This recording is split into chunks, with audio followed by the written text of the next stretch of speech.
Welcome to another edition of Sound Off Extra here on the official YouTube channel for the Solomonster Sounds Off Wrestling Podcast, which you can listen to each and every weekend on the Solomonster.com, Stitcher Radio, iTunes, Google Play, and a whole host of other platforms. I am the Solomonster. It is Royal Rumble Sunday. As I record this, the review for NXT Takeover San Antonio, which emanated from the Freeman Coliseum last night, the site of the 1994 Survivor Series, where Bob Backlund beat Bret Hart for the WWE title, and Jeff Jarrett got kicked in the face by Chuck Norris. There was no Chuck Norris on this show, but it was still pretty good. Poll results on Twitter so far, we still have a day left for voting, but already over 1,600 votes, 88% thumbs up, only 12% thumbs down. For what I thought was a strong show overall. Probably the weakest, or one of the weakest of all the TakeOver shows so far.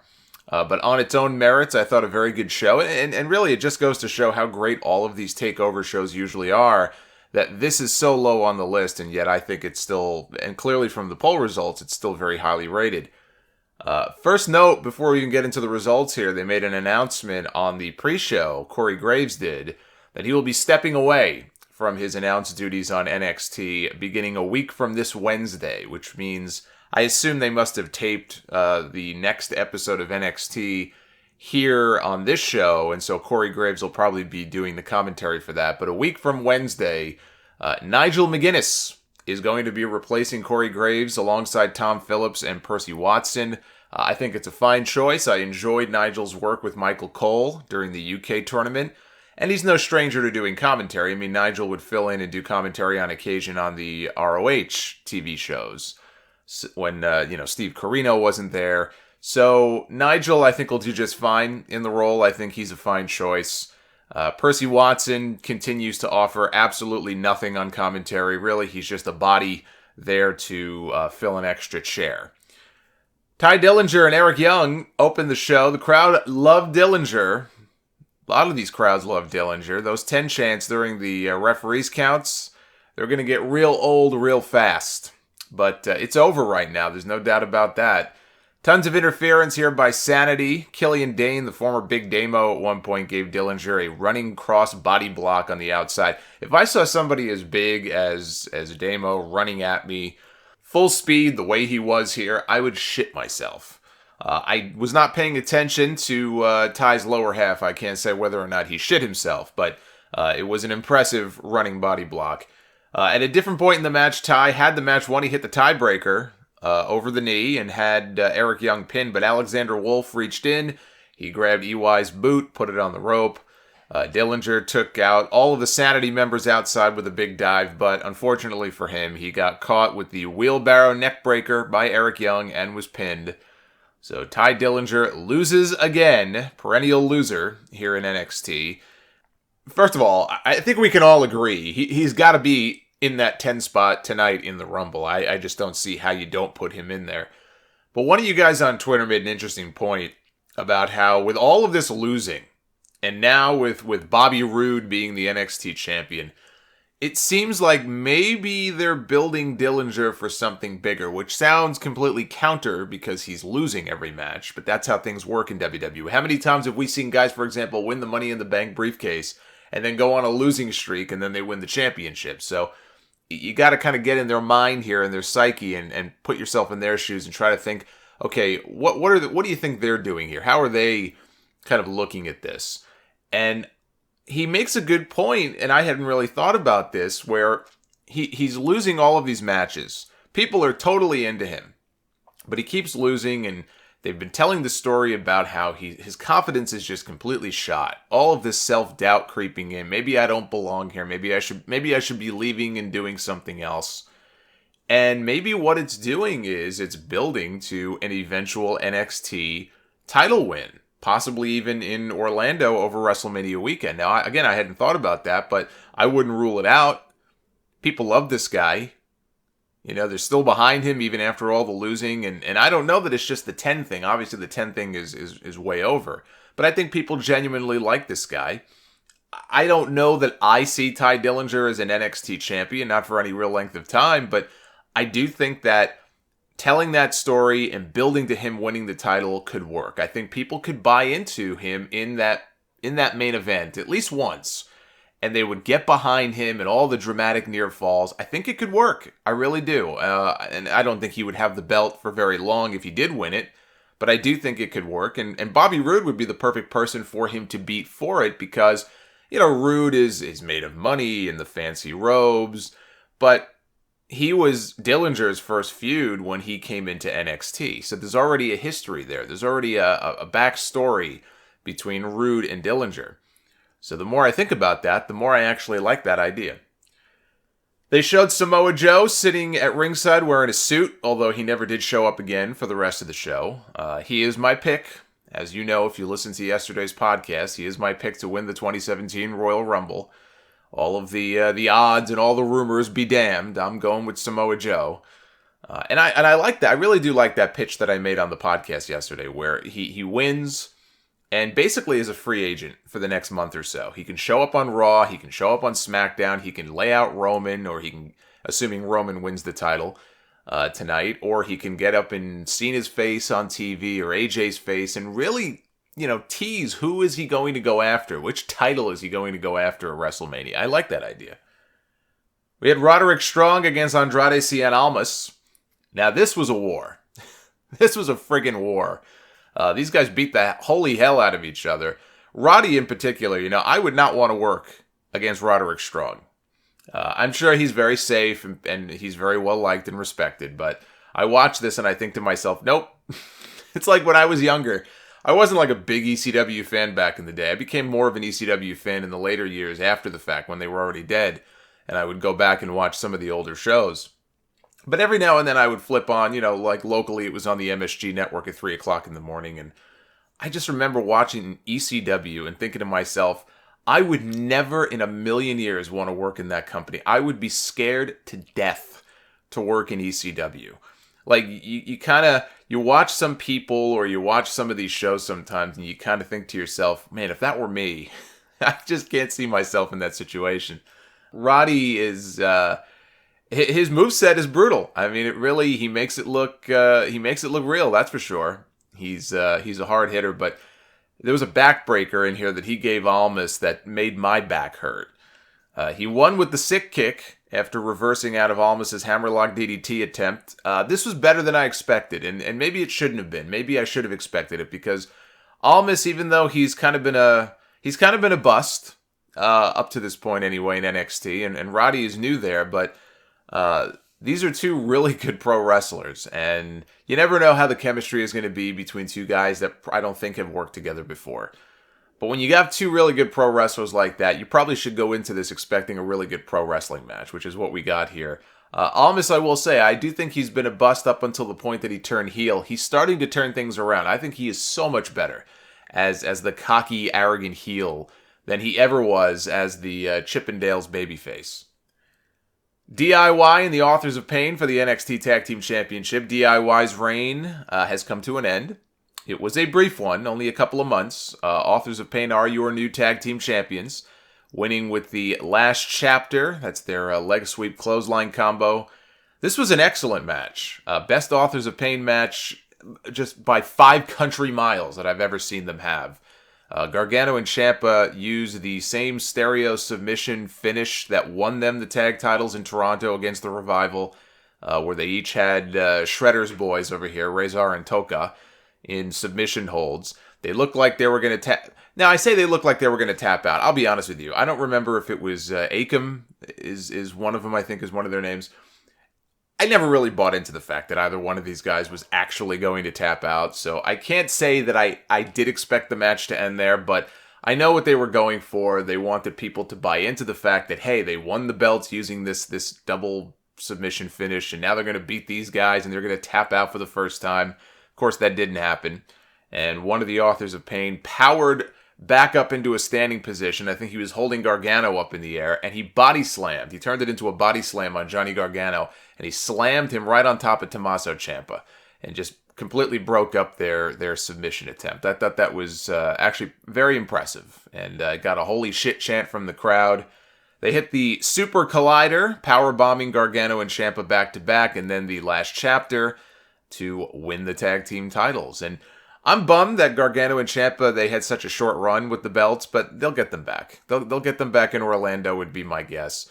I don't see any other viable team in NXT on the horizon, especially now with TM61 out of commission for about 9 months. I can see them either getting their rematch in Orlando and not getting one before then, or they get their rematch next month on NXT television and they lose again, or there's a disputed finish or something like that. But then it ends up maybe being a 3-way WrestleMania weekend where you have the Authors of Pain defending against DIY and maybe throw Sanity in there. So that way DIY can win the tag team belts back without the Authors of Pain even having to be pinned. They could beat Sanity and win the belts back. I could see a scenario like that playing out. We had Seth Rollins making a surprise run-in here on this NXT Takeover show. I thought this was great. This was so smart.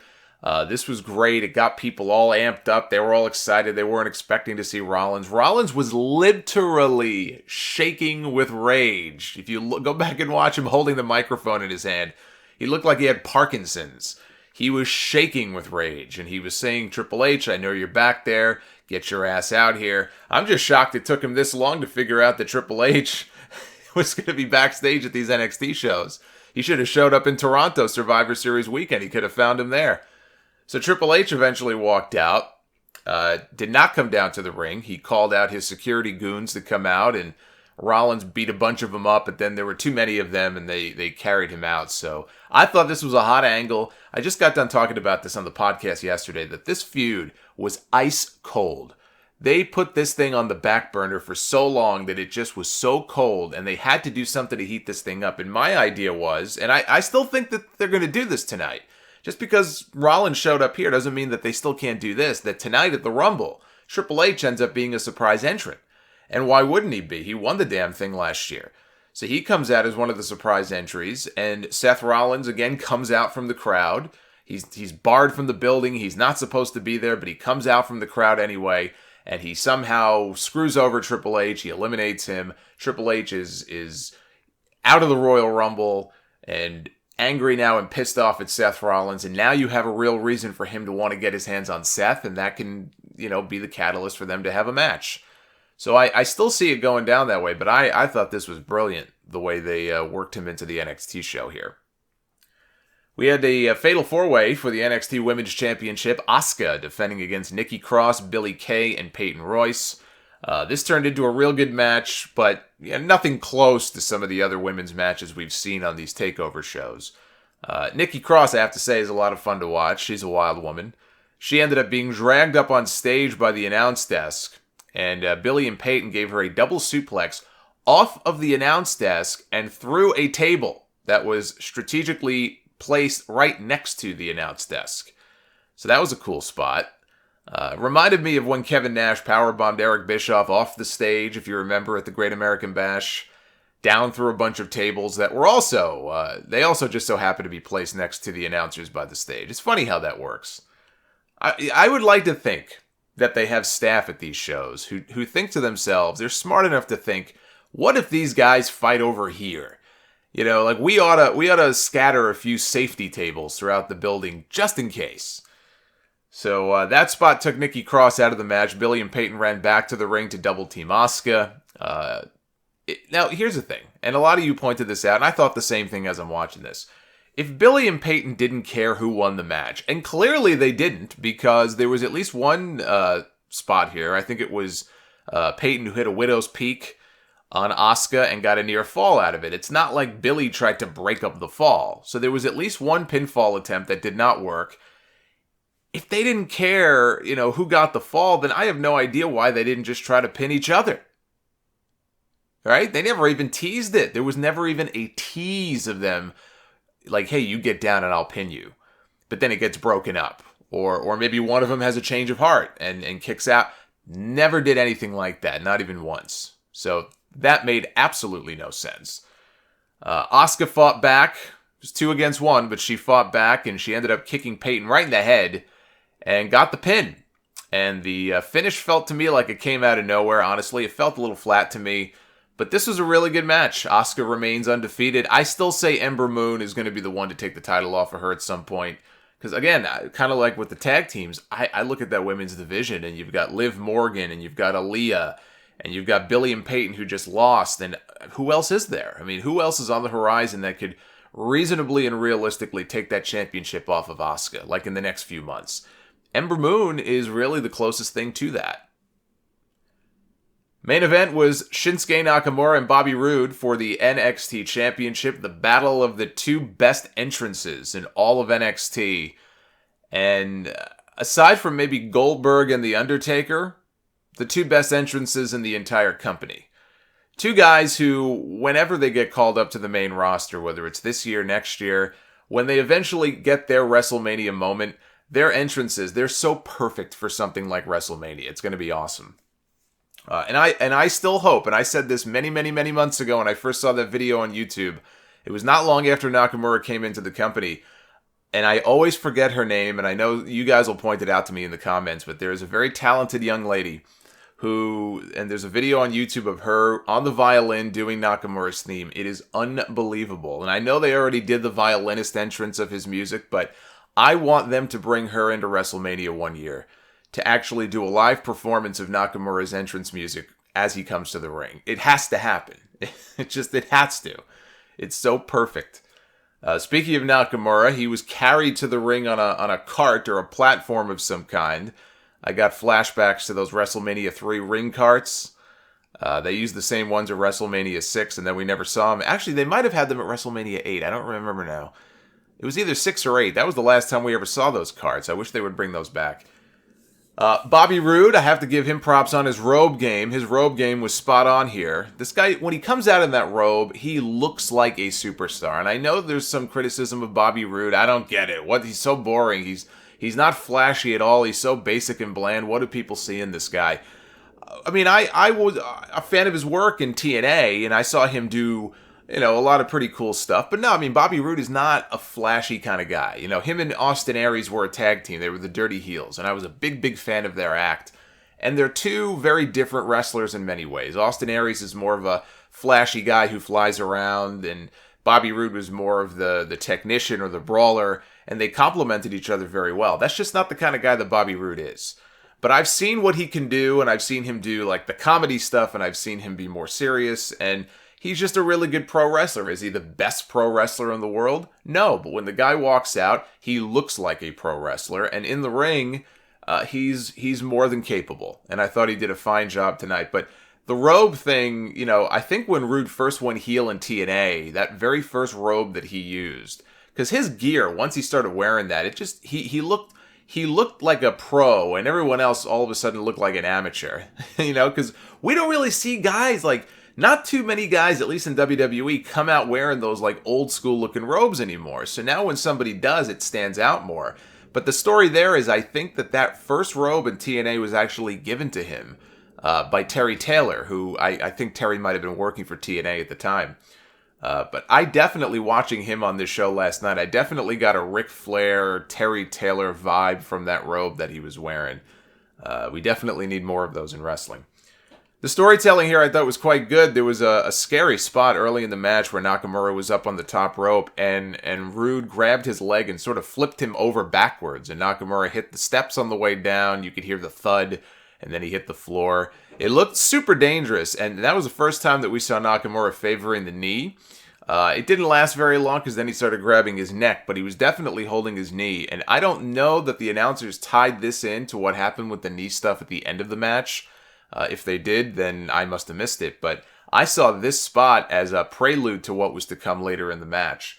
A lot of near falls here in this match. Roode trying to cheat to win, putting his feet on the ropes and such, to the point where, we got to see strong style Nakamura come out there for a few minutes. He got really frustrated with his antics, and he started kicking the shit out of Bobby Roode. He was stomping him in the head, and I think it was Phillips. Was it Phillips or Graves? One of them pointed out that it was something that we saw him do in the match with Sami Zayn in Dallas last year, where at one point he was kicking him, he was stomping him, he was, kind of putting his boot in his face and rubbing his boot in his face, just being nasty. And we saw a little bit of that here.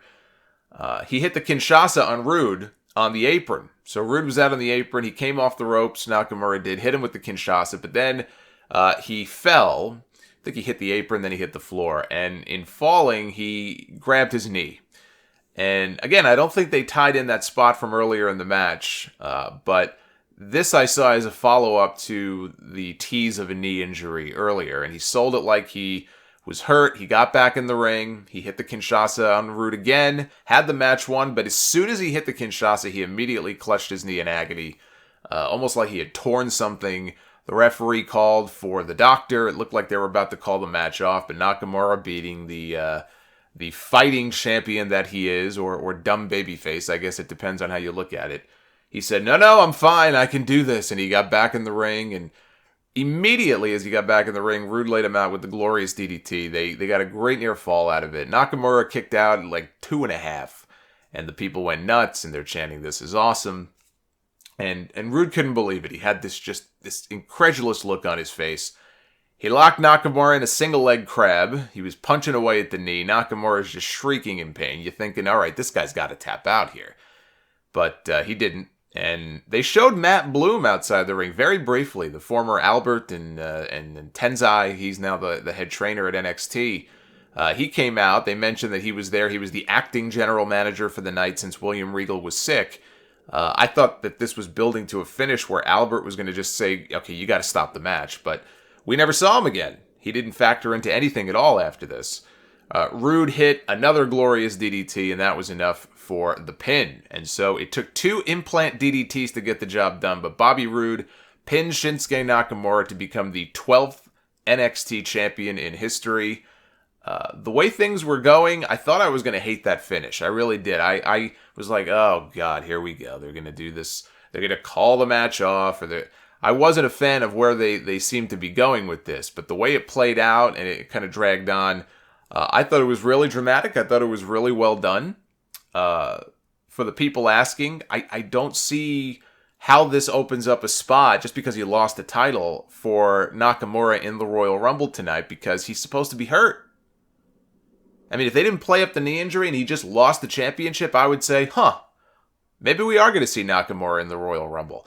But they played this thing up like his knee was destroyed. And so I see that and I say 24 hours later, I mean, how are we supposed to reconcile that this guy who lost his title last night because his knee was so fucked up, how does he enter the Rumble with a bad wheel? I don't see it. Like in storyline, how would they even clear him? Clearly he was hurt.